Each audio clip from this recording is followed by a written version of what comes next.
there we go. Another very, shit, this is a nice-ass morning. I'm talking clear skies, semi-warm. It's like maybe 67 or something. 68. This is nice. This is a good start. So plan now, go hit 30 minutes of cardio, and get in the sauna. The sauna has actually been closed at the one of the gyms that I go to, really the only one that has one, because, well, I don't know what they were doing. They're doing something with the pool. They were like retiling it, refinishing it, something or other to it, just to get it sorted, or just to fix it. I don't know. It's like a yearly thing. But I do not mind post-cardio sauna.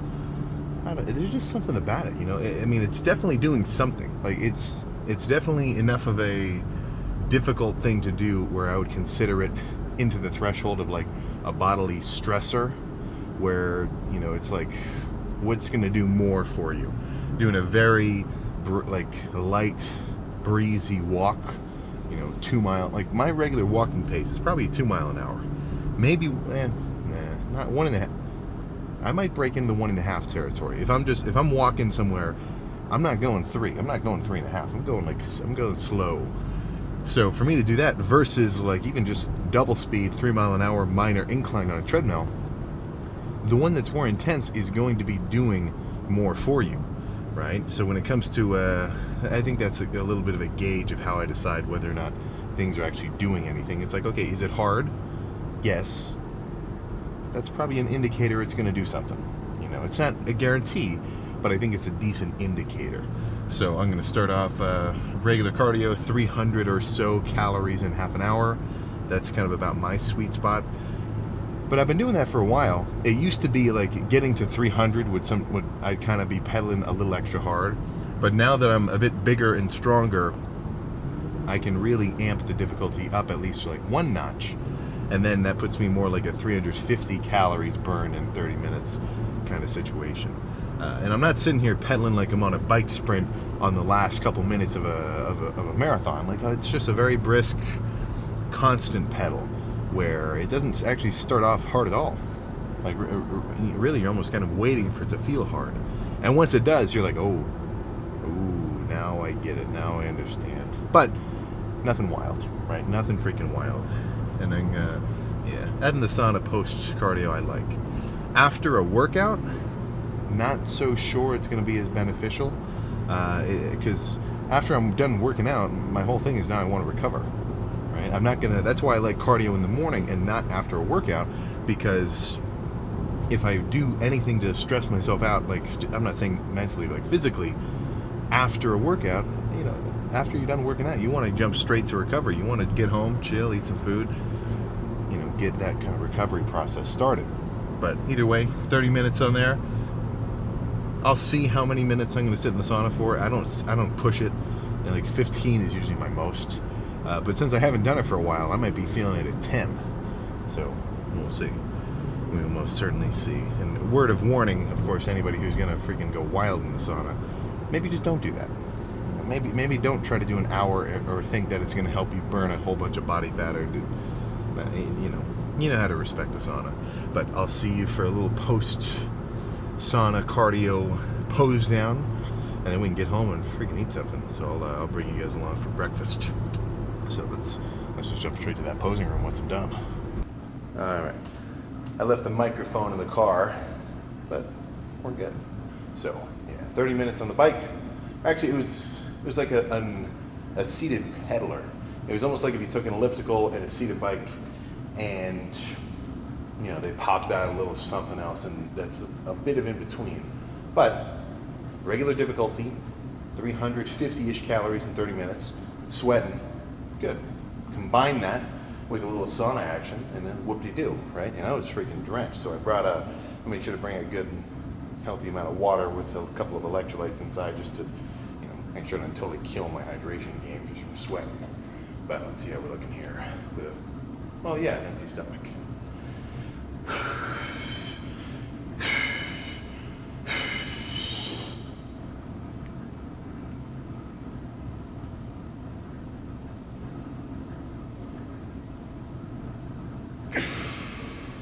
Oh, goodness.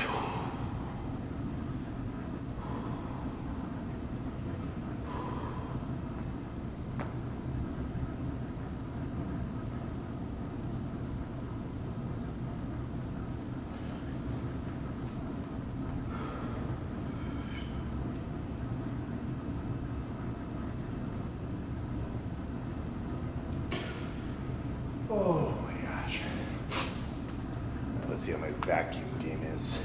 It's not like insane right now, but it will improve. The less food and the less body fat I got around this area, the wilder that a vacuum will look.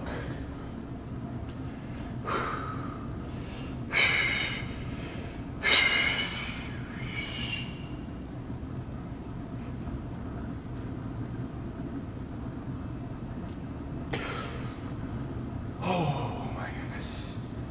All right. So, honestly, not an insanely difficult gym trip. You know, as much as we're going to hype up, like, oh, you know, it's, you know, skipping cardio, whatever. Come on. Not cool.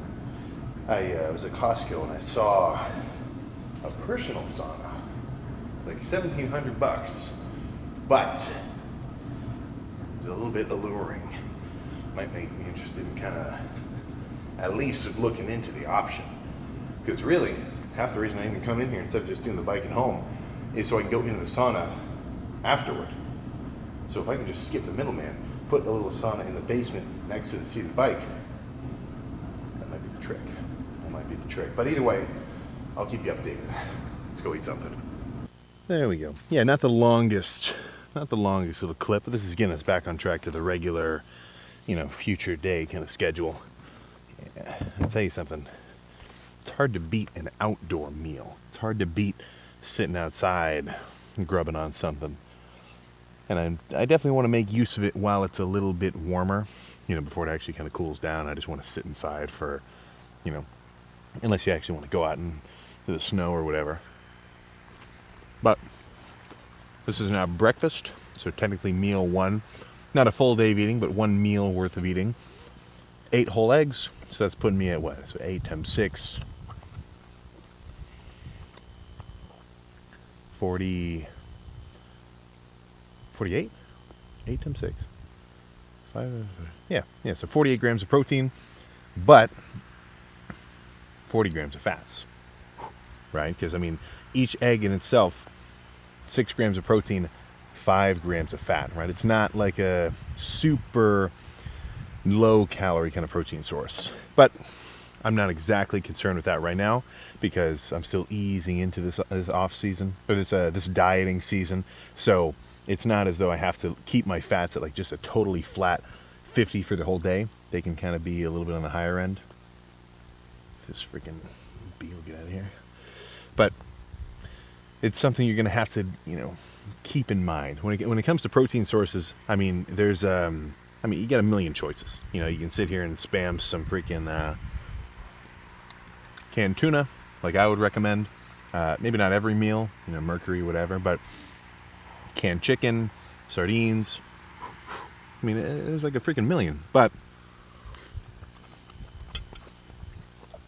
I'm always looking at it as though it's always like a plus and minus for each protein, right? With eggs, full yolk, well, they're fattier. They taste better. Whites, super lean. But you're missing out on all the omega, you know, fatty acids and everything else that actually makes the egg more of like a nutritionally dense food. Then you got ground beef of, okay, what kind of leanness is it going to be? I got to get extra lean. I got to, you know, but at the end of the day, as long as it's under that umbrella of what I'd call a base animal protein, you're pretty much solid, right? You're never going to go wrong with a beef, with a red meat, with fish, eggs, I mean, even dairy too. It'll maybe look at how you respond to whatever kind of lactose or things. I've chilled out a bit on my whey intake. I've actually broken into having some beef protein powder, where it's like beef based, which is like super silly. At that point, I'd rather just eat ground beef or like a steak or something. I don't need to break it down like that. But it's more so kind of picking proteins that actually work for you. You know, I mean, I'll talk about how I'm eating my can of ground beef, and I'll get freaking hated on because it's like, or no, can of ground turkey, or no, what the hell am I even saying? Canned chicken, and I'll say that, and then I'm getting hit in the comments. It's like, dude, why would you eat that shit? What the hell? And it's like, well, for me, it works. Sit down, buddy. Oh, whatever. But it's very convenient. I don't mind. It's got a little bit of a higher salt content because I'm already drinking a ton of fluids to counteract that. You know, it's going to work, right? But let's say somebody just totally hates eggs. Let's say eggs completely throws this guy off his game. I don't want to eat them, they're gross. Well, then you don't have to, right? Replace it with something else. Replace it with like a big hunk of just straight up turkey breast from Costco, where it's like vacuum sealed, 5 pounds. You can cut off 8-ounce slices each time you need it. When it comes to the protein intake, I'm not so picky. I'm a little bit more picky with just making sure that the ones that I pick actually work.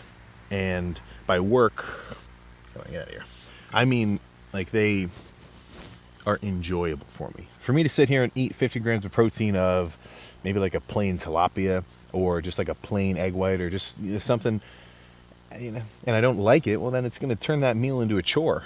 And that's not what I want to do here. I want these meals to be seamless. I want them to, obviously fit the caloric needs that I need them to be. So if I'm bulking up, I need like, this bowl of eggs would probably be the same, but instead of just one bagel, I'd probably be sitting here with like 3 with a bunch of extra cream cheese or whatever. But as much as I need it to fill that need, it also has to fill like my subjective needs of, okay, I need this meal to taste good. I need to actually enjoy sitting down and eating it so that it doesn't like just kind of burn me out. I'm not going to want to diet that hard if all my meals suck, But I'm gonna sit here and enjoy, and I'll see you for the lift later tonight, which is gonna be arms. So get ready for it.